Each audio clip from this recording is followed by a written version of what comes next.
Every day I wonder how Donald Trump can further embarrass the United States on the world stage, and every single day he delivers, especially on a day like today when he was surrounded by world leaders who he demanded give him and him alone the credit for a historic ceasefire agreement between Israel and Hamas. But it wasn't just that Donald Trump wanted world leaders to give him, because a secret deal between Trump and the president of Indonesia was caught on a hot mic, exposing the criminal corruption within his administration, and it is blowing up this entire summit. We're going to get into it in another hot mic moment that Trump got caught in, but before we do, if I could quickly ask you to leave a like on this video, and if you haven't already and you enjoy our channel, to hit that subscribe button, because it goes a long way in supporting our work. Now, before we get into that moment after Donald Trump's speech, I want to start with the speech and the very weird comments he was making about the Prime Minister of Italy.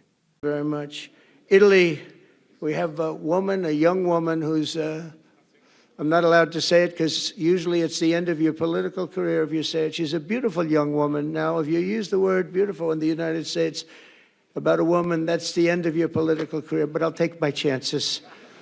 Where is she? There she is. You don't mind being called beautiful, right? Because you are.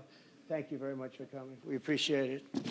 She wanted to be here, and she's incredible, and they really respect her in Italy. She's a very successful politician.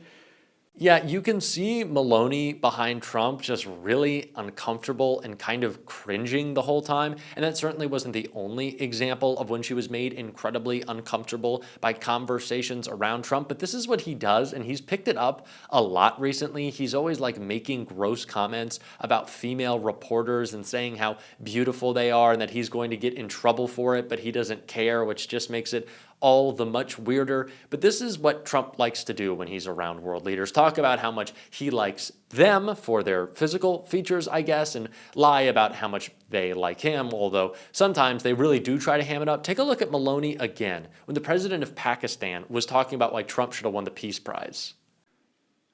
I would say that Pakistan had nominated President Donald Trump for Nobel Peace Prize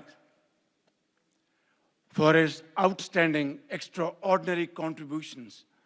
So Meloni's uncomfortable, everyone's uncomfortable. We're talking about why Donald Trump deserves a Nobel Peace Prize that he doesn't deserve, because just let's make it clear. Where we should be judging and the standard which we should be judging this agreement between Israel and Hamas is whether or not it lasts. And there will only be lasting peace, not just in the Middle East, but in the world, when both Donald Trump and Netanyahu are no longer in power. But I'm not going to give Donald Trump praise for a deal that he fundamentally doesn't understand. I will wait and see if he enforces it and people can be protected, which under this administration, I don't actually know, considering how out of it Trump sounds. Just listen to this moment before the first hot mic moment with Mark Carney.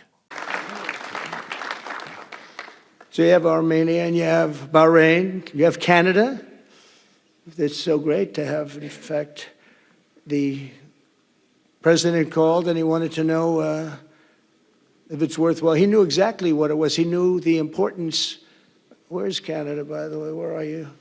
Where are you?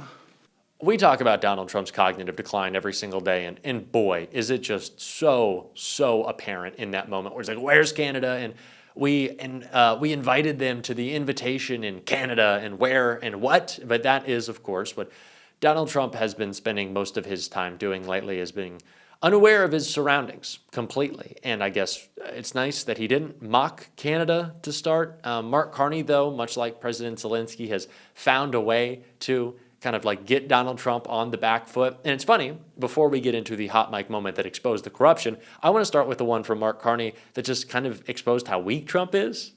Thanks. So you going back? I'll go back. I'm glad you upgraded me to president. Oh, did I say? Great stuff. It's good. I started. Please say didn't say Great stuff. That was great. I really just love Mark Carney going up to Trump and be like, yeah, I'm not the governor, so thank you for addressing me with my real title. It's not Governor Carney. You're not buying Canada. It's not your 51st state. You're not invading. Stop it. Shut up. We've had enough. Be on your best behavior, Donald. But that hot mic moment was funny. It wasn't corrupt and criminal, But what was this right here, and I'm going to read the tweet from Aaron Rupar before we listen to a little bit of the video because it's tough to hear, but he shows it all. Trump's conversation with Indonesian president is caught on a hot mic. Hard to tell exactly what they are talking about, but the president asked Trump about meeting Eric Trump and Don Jr., who supposedly have nothing to do with the government while they run the family business. And as you can hear in the clip, the president asks about getting a better price.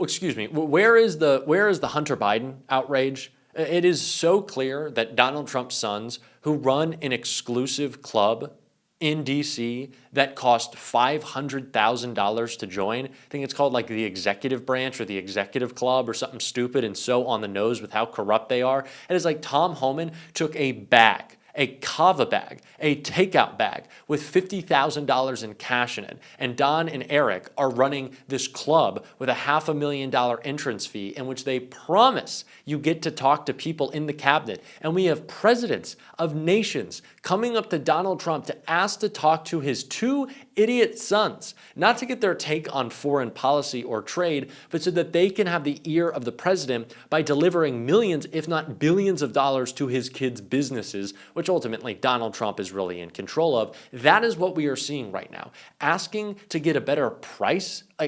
There's a million things that they could be talking about, but Chris Murphy recently spoke about the corruption within the Trump family, and I think it is this that they're talking about. So this is the most corrupt White House in the history of the universe. Sometimes you see the corruption in reverse.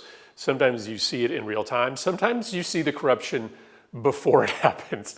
And let me explain to you a corruption story that is in process.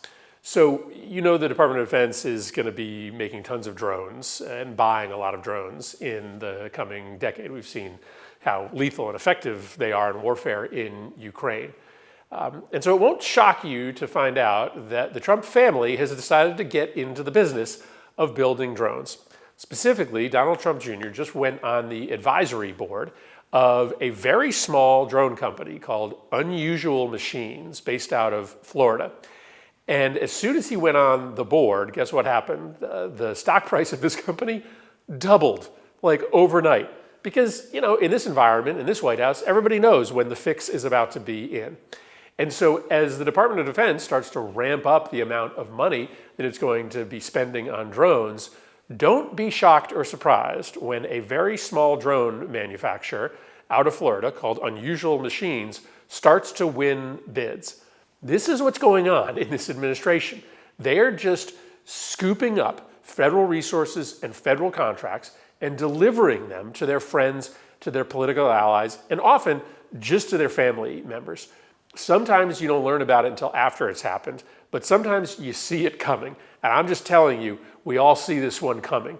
Unusual Machines, a small company out of Florida, I think is pretty soon going to be in the big business of federal drone contracts. Donald Trump has made it so easy to win influence with his administration in the most directly corrupt ways. Like if you want, you can just go and buy Donald Trump's shitcoin and it goes directly to him. They are profiting in straight cash. It's not like you have to spend money to bump up the price and be like, hey, Donald, I'm promoting your crypto scam. You can just buy, and the transaction fees that Trump gets in cash are more than enough to cover you buying his influence. But this is outlandish that they're going through his sons as well, that people who want to buy influence in DC have to spend $1 million, can spend $1 million or $500,000 to make way more money off of this family, which is openly selling America out. That has been Donald Trump's presidency. It is not just tax cuts for the wealthiest people in this country. Donald Trump is breaking off pieces of the government to hand over to the highest bidder, who will ultimately make a killing off of Donald Trump, handing them pieces of our government. Let's talk about the TikTok purchase right now. We heard that the price is going to be about $16, maybe $15 million. Billion dollars is the expectation right now. But the actual value of TikTok when it will IPO, according to Scott Galloway, a professor at NYU, media figure. You might have seen Scott Galloway. Is that it's going to be about $120 to $160 billion. So a 10x investment for Larry Ellison, for Rupert Murdoch, for Lachlan Murdoch, for anyone else who is willing to shell out for Donald Trump, control this algorithm for Donald Trump to only push the nice propaganda that he wants out there. You're going to get a 10x on your billion-dollar investment. If that's not oligarchy, I don't know what is. They make it so obvious as well. And they try to say that it's the rest of our fault. This is literally the argument that Eric and Don made on Fox when asked about their blatant corruption. I want to bring you to this, and all of you. Critics are saying, hey, well, maybe you shouldn't be doing this. The New Yorker, for example, says the number. How much is Trump pocketing off the presidency? Axios. President Trump and his family stand to net $3.4 billion by the end of the second term. David Kirkpatrick reports for the New Yorker in a piece today the number of why it matters. No U.S. president has monetized the highest off in the land quite like this. Eric, your answer to those headlines. Brian, it's infuriating. We had nowhere to go. Capital One stripped 300 bank accounts from me, 300 in the middle of the night. They sent us a letter after doing business for 20-something years. All your bank accounts for golf courses and condominium buildings and hotels, they're all gone in the middle of the night. I mean, how do you pay your taxes? How do you pay your employees? This happened across the board. It happened with J.P. Morgan Chase. It happened with Bank of America. It happened with First Republic. And this wasn't just happening to the Trumps, people with a lot of zeros on the end. So because your dad was held accountable for his criminal activity and inciting an insurrection and refusing to peacefully transfer power, now you get to run up crypto scams to the tune of billions of dollars, and you get to force foreign leaders to, what, give you millions? Like, this is what we're doing? It is so blatantly corrupt, and if you're not fucking furious about this, I do not want you to be an elected Democrat. We have to be talking about the fact that it was a one-day story that Tom Homan took $50,000 in cash and a takeout bag because this administration is so corrupt, and everyone understands it, and instead of talking about it and calling it out, they're just willing to play into the game of buying influence. It is insanity. This is not how democracy is supposed to work. We cannot have every one of our fucking politicians owned by a crypto lobby or an Israel lobby or an oil lobby or fucking Donald Trump's family interest. It's got to stop. It is insanity. And if you're not upset about it, please don't be in elected office and don't call yourself a leader. Money in politics is the worst thing in our country right now. We have to call it out. I'm fucking furious. We're gonna on this show. If you want to support that, as always, you can hit that subscribe button. Leave a like on this video if you stuck around to the end. I know this has been a long one, but drop a blue heart in the comments. And if you want to check out some fun videos that I did with the Bulwark this weekend, click right here. And as always, keep on fighting. Don't let them silence you. Until next time, I'll see you soon.